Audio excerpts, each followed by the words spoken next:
To my channel Humaid academy. My name is Mohammad Nasir. हमने इससे पहले वीडियो में बहुत सारी रिएक्शनें देखे थे। एक्चुअली हम मेथड ऑफ प्रिपरेशन देख रहे। मेथड ऑफ प्रिपरेशन में हमने 3-4 टाइप की रिएक्शनें देखे और उसे समझे भी। अब उसके बाद जो नेक्स्ट पॉइंट है हमारा, उसी रिएक्शन को मैं आगे बढ़ाते हुए दूसरी रिएक्शन देखते हम, जिसे हम रिएक्शन ऑफ हेलोजन बोलते हैं। रिएक्शन ऑफ हेलोजन जो है, तो इसे हेलोजिनेशन भी कहा जाता। हेलोजिनेशन हेलोजिनेशन का मतलब होता है हेलो यानी हेलोजन, यहाँ पे हेलो लगा हुआ है इसलिए हेलोजन। और जीनेशन एडिशन को कहा जाता आमतौर से, यानी इसमें एडिशन ऑफ हेलोजन है। जब हम एडिशन ऑफ हेलोजन की बात करते हैं तो इस रिएक्शन में दो तरह की एडिशन हमें देखने को मिलती। एक तो विनेलिक कंपाउंड के जरिए और एक एलेलिक कंपाउंड के जरिए। और आपको पता है विनेलिक कंपाउंड और एलेलिक कंपाउंड हमने प्रीवियस वीडियो के अंदर देखे थे। एलेलिक कंपाउंड किसे कहते हैं, विनेलिक कंपाउंड किसे कहते हैं। मैं जब एलेलिक कंपाउंड हम यहाँ पे लेते हैं, फॉर एग्जाम्पल मैं इथिन लेता सी डबल बॉन्ड सी। हम एक विनेलिक कंपाउंड लेते हैं। देखिए ये एक विनेलिक कंपाउंड मैंने लिया, विनेलिक कंपाउंड। ये सब यहाँ पे हाइड्रोजन लगी हुई है।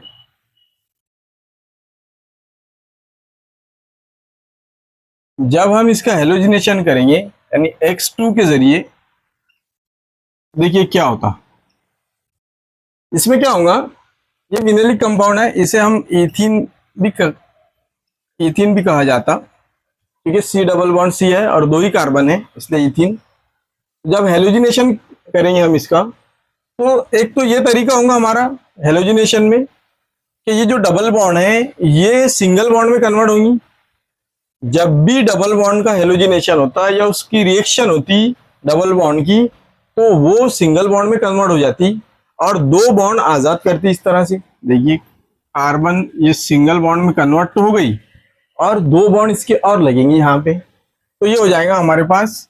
ये यहाँ पे हाइड्रोजन लगे हुए, यहाँ पे भी ऑलरेडी हाइड्रोजन लगे हुए, और ये यहाँ पे X और यहाँ पे X, और इधर से हाइड्रोजन और हाइड्रोजन। देखिए ये कंपाउंड हमारे पास तैयार होगा। अब इस कंपाउंड की अगर मैं बात करूं तो ये कंपाउंड डायहाइलाइड कंपाउंड है। ये दो हेलोजन लगे हुए हैं और दो कार्बन है, तो हम इसका नाम क्या लिखेंगे, डायहेलो, क्योंकि दो कार्बन है, दो कार्बन वाले को हम इथेन कहते हैं, डायहेलो इथेन। ठीक है, हेलो इथेन।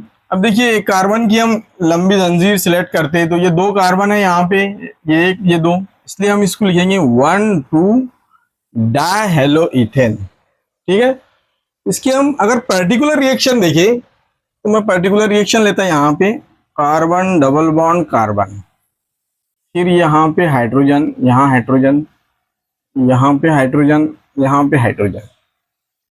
चलिए हम इसकी रिएक्शन Cl2 के साथ करते हैं। Cl2, जब Cl2 के साथ इसकी रिएक्शन होगी तो इसमें कैटलिस्ट CCl4 यूज होगा। ठीक है, चलिए फिर इसमें भी वैसी है हमारा वही फंडा, ये डबल बॉन्ड सिंगल बॉन्ड में कन्वर्ट हो जाएंगी, C सिंगल बॉन्ड C, और ये दो बॉन्ड इस तरह से आजाद करेंगी, और ये हाइड्रोजन हमारा, ये हाइड्रोजन, ये हाइड्रोजन, ये सब हाइड्रोजन, यहाँ पे Cl, यहाँ पे Cl। देखिए ये कंपाउंड हमारे पास डायहेलोजन कंपाउंड तैयार होगा यहाँ पे। इसके अगर मैं नाम की बात करूं तो देखिए पहले कार्बन पर और दूसरे कार्बन पे दो हेलोजन है अटैच, वैसे ही नाम, तो इसको हम डायहेलोजन को, क्योंकि क्लोरीन है यहाँ पे लगा हुआ है इसलिए 1,2 डायक्लोरो, 1,2 डायक्लोरो इथेन। ठीक है, समझ में आया इसके। इसके बाद अगर मैं Br के साथ ये रिएक्शन करूं, Br2 के साथ, उसमें भी इन प्रेजेंस ऑफ CCl4 ही इस्तेमाल होगा, और कंपाउंड जो तैयार होगा यहाँ पे देखिए ले लेते हैं हम यहाँ पे C double bond C, single bond H, single bond H, single bond H, single bond. ये है हमारे पास इथीन, ये भी है इथीन। विनेलिक के जरिए हम देख रहे हैं ये रिएक्शन, हाइड्रोजन हाइड्रोजन। बस ये यहाँ पे इतना है कि यहाँ Cl था, यहाँ पे Br आएगा, फिर इसका नाम क्या होगा, 1,2 डाइब्रोमो इथेन। ठीक है। इसमें हेलोजिनेशन के अंदर आमतौर से हेलोजिनेशन विनेलिक कंपाउंड पे हुआ और ये डाहेलो कंपाउंड हमारे पास तैयार हुआ। ठीक है, ये थी पहली रिएक्शन जिसे हम विनेलिक के जरिए करते। अब जो दूसरी रिएक्शन है वो हम एलेलिक कंपाउंड के जरिए हेलोजिनेशन करेंगे। अगर आपके यहां तक समझ में आ गया तो इसका स्क्रीनशॉट ले लीजिए, फिर हम आगे बढ़ते। दूसरा है हमारे पास एलेलिक कंपाउंड। मैं अगर एलेलिक कंपाउंड की बात करूं, CH2 double bond CH, single bond CH3।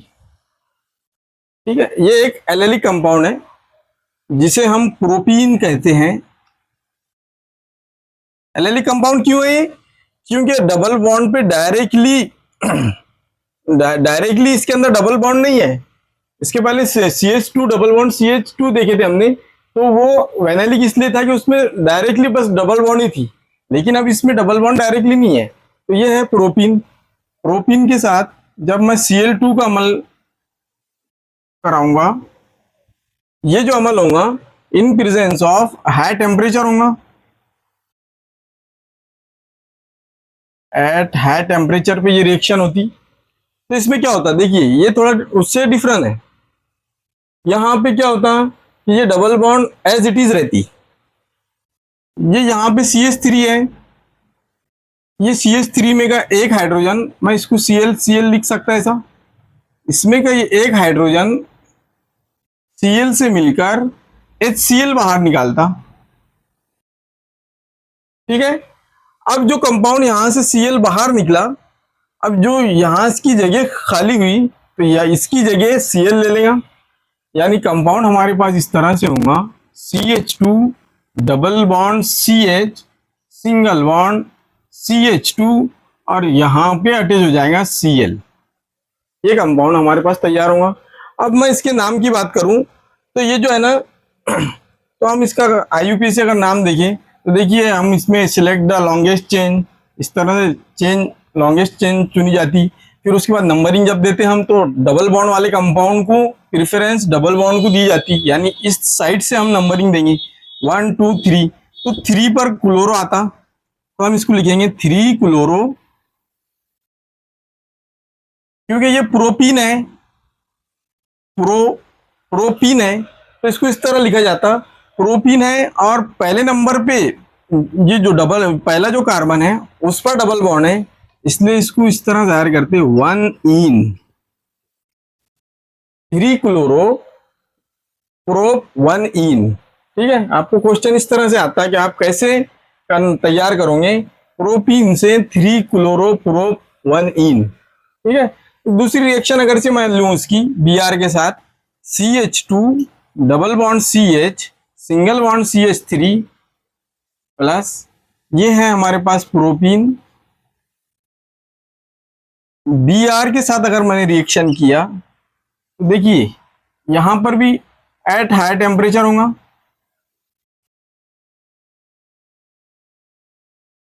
और ये यहाँ का एक हाइड्रोजन Br से मिलकर HBr बाहर निकाल देगा। और क्या होगा फिर यहाँ पे जिस जगह से अपने को हाइड्रोजन निकला तेज होगा, तो कंपाउंड इस तरह से हो जाएगा CH2 double bond CH, single bond CH2, यहाँ पे Br। देखिए इसका भी नाम वही होगा, ये यहाँ पे क्लोरो था, यहाँ पे ब्रोमो, 3 ब्रोमो प्रोप 1 इन। समझ में आया आपके यहां तक? इसमें देखिए हमने जो देखे हेलोजिनेशन के अंदर दो तरह की रिएक्शन देखी, एक विनेलिक कंपाउंड के जरिए और एक एलेलिक कंपाउंड के जरिए। एलिलिक कंपाउंड में कुछ अलग टाइप का प्रोडक्ट बना था, ये डबल बॉन्ड कन्वर्ट होकर सिंगल बॉन्ड में कन्वर्ट हुई थी। और इसमें जब हम एलिलिक कंपाउंड को देखते हैं तो इसमें double bond as it is रहती और HCl बाहर निकलता, हेलाइड बाहर निकलता एक, और एक हेलाइड इस जगह अटैच हो जाता। दोनों भी अलग अलग तरह के रिएक्शन है, आप इसे ख्याल में रखिए। आप चाहे तो इसका एक स्क्रीनशॉट ले लीजिए। अब हम इसके बाद नेक्स्ट रिएक्शन है, वो है फिंकल स्प्रिंग रिएक्शन। देखिए ये फिंकल स्प्रिंग रिएक्शन के अंदर क्या होता कि हम सबसे पहले लेते हैं RCl, अल्किल क्लोराइड। ये रिएक्ट करेगा NaI, सोडियम आयोडाइड से। ये जो रिएक्शन होंगी ये एसीटोन के in presence of acetone, acetone जो है तो एज ए कैटलिस्ट यहाँ पे यूज होगा। क्या होता है इसके अंदर, ये रिएक्शन में क्या होता कि ये जो है NaCl से मिलकर NaCl बाहर निकाल लेता, बाय प्रोडक्ट NaCl, और ये R से I अटैच हो जाएगा। बहुत आसान रिएक्शन है, RCl plus NaI in presence of acetone, और जो प्रोडक्ट तैयार होगा हमारे पास वो होगा Ri प्लस NaCl। जब इसके नाम की मैं बात करूं तो यह है हमारे पास अल्किल क्लोराइड, और यह है हमारे पास अल्किल आयोडाइड। चलिए इसके अगर मैं पर्टिकुलर रिएक्शन की बात करूं, मैंने यहां पे लिया CH3CH2Cl, यह हमारे पास मीथिल क्लोराइड प्लस NaI, इसका एसीटोन के साथ इन प्रेजेंस ऑफ एसीटोन। तो यहाँ क्या तैयार होगा, ये Cl Na से मिलकर NaCl बाहर निकाल देगा और यहाँ पे I अटैच हो जाएगा। तो कंपाउंड हमारे पास होगा CH3CH2I प्लस NaCl। इसकी मैं बात करूं तो इसे हम कहते हैं इथिल क्लोराइड, इथिल क्लोराइड। और ये हमारे पास तैयार हुआ इथिल आयोडाइड।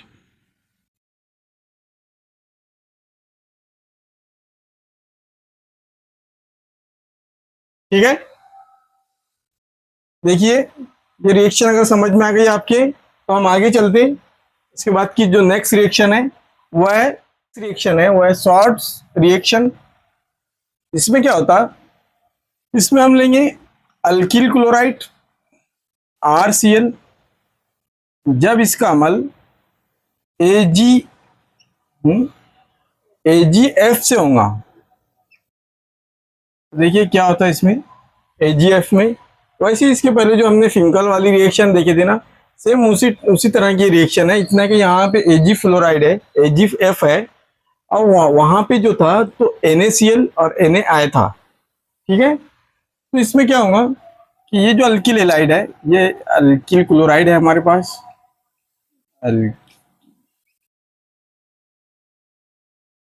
ये अल्किल क्लोराइड में से ये हाइड्रोजन और ये Ag ये बाहर निकल जाएंगे, और बाहर निकल के बाय प्रोडक्ट जो है तो ये AgI बनाएंगे, AgCl बनाएंगे, सॉरी।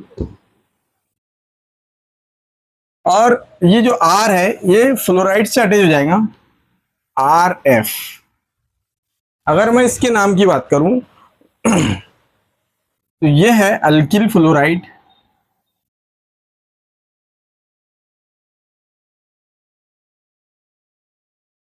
इसकी अगर मैं एक पर्टिकुलर रिएक्शन लूं तो यहाँ पे हम क्या करेंगे, पर्टिकुलर रिएक्शन में ये जनरल रिएक्शन हो गई, शॉर्ट्स रिएक्शन ये जनरल हो गई, RCl प्लस AgF, और जो प्रोडक्ट हमारे पास बनेगा वो अल्किल फ्लोराइड बनेगा।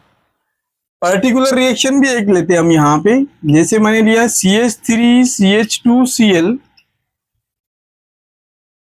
इसका जो अमल होगा AgF के साथ, तो हमारे पास जो प्रोडक्ट तैयार होगा यहां से Cl Ag से निकल जाएगा और ये AgCl हो जाएगा यहाँ, और ये इससे अटैच हो जाएगा, CH3CH2F। इसके अगर इस नाम की बात करूं मैं, तो यह है हमारे पास इथिल क्लोराइड, और हमारे पास तैयार हुआ इथिल फ्लोराइड।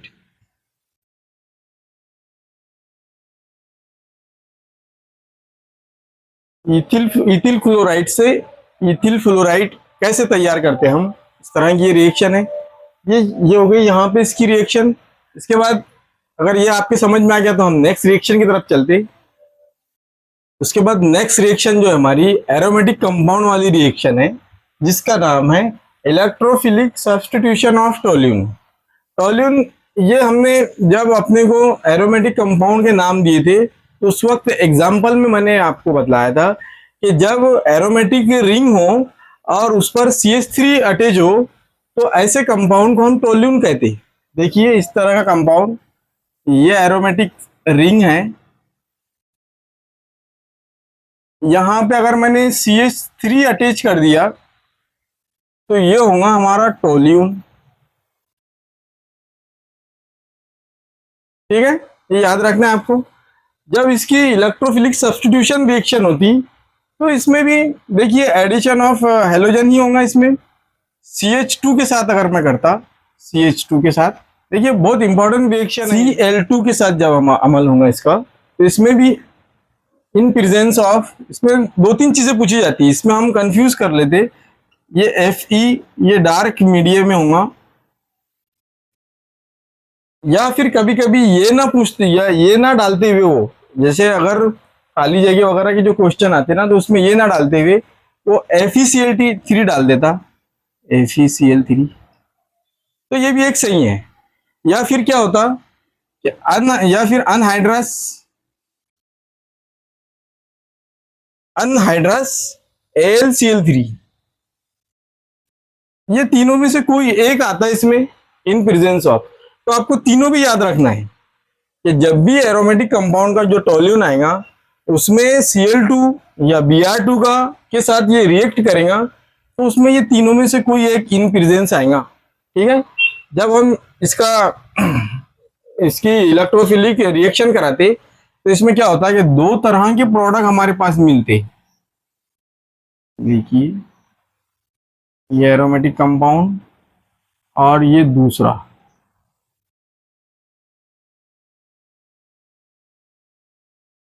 ये यहाँ पे टोल्यून जो है तो ये एज इट इज रहता,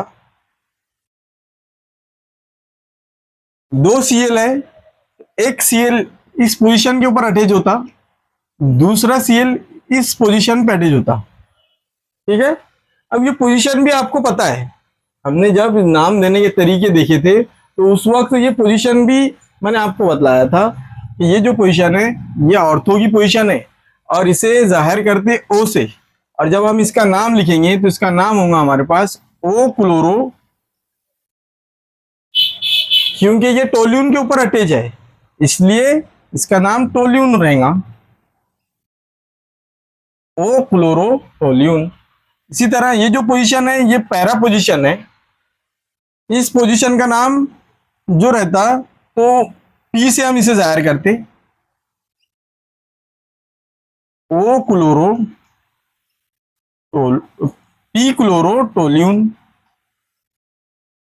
इसका नाम रहेगा। देखिए हमने ये जो रिएक्शन देखी ये Cl2 के साथ देखिए, एक दूसरी रिएक्शन हम लेते जिसमें Br2 अगर मैंने लिया और यहाँ पे टोल्यून लिया CH3, तो क्या होगा इसमें, इसमें कोई एक ले लेंगे हम, फर्ज कर लो FeCl3 ले लेता मैं, तो यहाँ पर भी दो तरह के प्रोडक्ट यहाँ पे हमको मिलेंगे, दो रिंग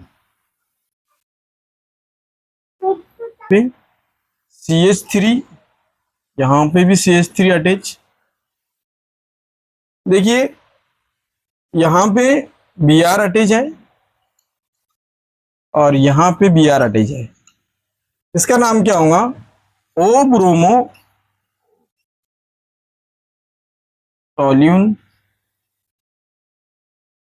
और इसका नाम होगा पी ब्रोमोटोल्यून।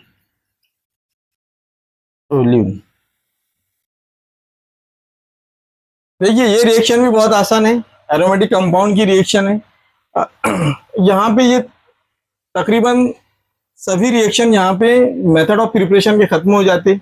इसके बाद जो हमारे रिएक्शन चलेंगे वो थ्योरेटिकल पार्ट की चलेंगे और उसके बाद फिर केमिकल रिएक्शन वगैरह चलेंगे। देखिए मेथड ऑफ प्रिपरेशन के जितने भी रिएक्शन है ये आप प्रैक्टिस कीजिए घर पे। जब तक कि आप प्रैक्टिस नहीं करेंगे, अगर आप 10 मरतबा भी वीडियो देखेंगे तो आपके कुछ समझ में नहीं आएगा। सिर्फ आपको जब देखेंगे उस वक्त ही अच्छा लगेगा। लेकिन अगर आप एक बुक लेकर, एक काफी लेकर उसके ऊपर प्रैक्टिस करेंगे, बार बार उसको बार बार लिखेंगे तो वो रिएक्शन आपको याद होते चले जाएंगे। ऑर्गेनिक केमिस्ट्री आमतौर से पूरा डिपेंड है प्रैक्टिस पे। आपकी प्रैक्टिस जितनी अच्छी होगी आपका हैंड उतना क्लियर होगा। तो आप इसकी प्रैक्टिस करिए, पढ़िए या फिर शॉर्ट नोट्स बनाइए। शॉर्ट नोट्स का भी मैंने आपको बतलाया था इसके पहले कि शॉर्ट नोट्स किस तरह बनाए जाते हैं। जनरल रिएक्शन लिखिए उसमें छोटे छोटे बॉक्स में, और जहां पे आप स्टडी करते ना तो वहां पे चिपका दीजिए, वहां लगा दीजिए, ताकि आप आते जाते उसको देख सके। दो तीन दिन में, एक दिन में अगर आपने एक आध मरतबा भी आपकी निगाह गई तो वो आपको पूरा रिवाइज हो जाएगा। नहीं तो ऑर्गेनिक केमिस्ट्री आमतौर से ऐसा रहता है कि इंसान भूलता चले जाता। अगर आपने उसको देखना बंद कर दिए और एग्जाम के वक्त में अगर देखेंगे आप तो फिर आप उसमें से भूलते चले जाएंगे, कुछ समझ में नहीं आएगा, फिर एग्जाम में कुछ समझ में नहीं आएगा कि ये कौन से एग्जाम्पल यहाँ पे आ गए। तो ठीक है, आज के लिए इतना काफी है। अगर आपको मेरा लेसन पसंद आता है तो आप एक लाइक जरूर कीजिए, सब्सक्राइब कीजिए, शेयर कीजिए। Thank you very much.